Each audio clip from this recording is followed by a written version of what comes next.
In Los Angeles, closing arguments began today in the Michael Jackson wrongful death trial. Ben Tracy looked at some of the key evidence from the high-stakes lawsuit.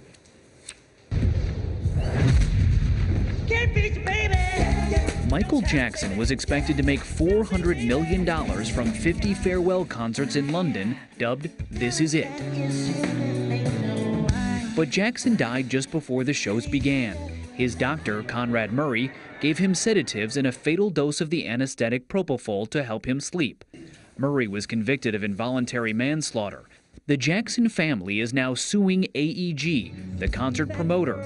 They claim AEG hired Murray and pressured him to make sure Michael Jackson was ready for rehearsal despite his fragile health. In an email revealed in court, AEG executive Paul Gongaware wrote about Murray, saying, "We want to remind him that it is AEG, not MJ, who is paying his salary.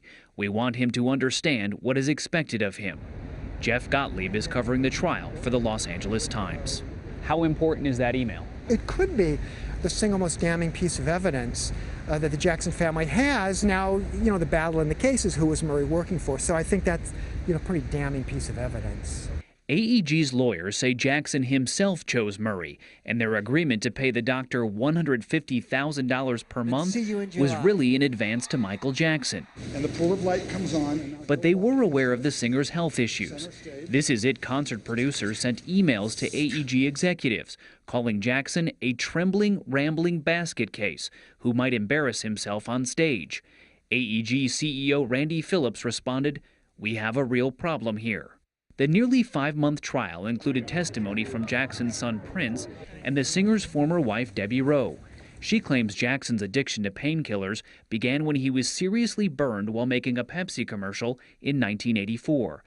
Does this seem like a fairly cut and dry case, or is this complex for this jury to wrestle with? Oh, I think it's a complex case. I mean, remember, they've been here for, 4 or 5 months. There's a lot of evidence that they have to go through. And there is a lot at stake. The Jackson family wants damages that could total more than $1 billion. For CBS This Morning, Ben Tracy, Los Angeles.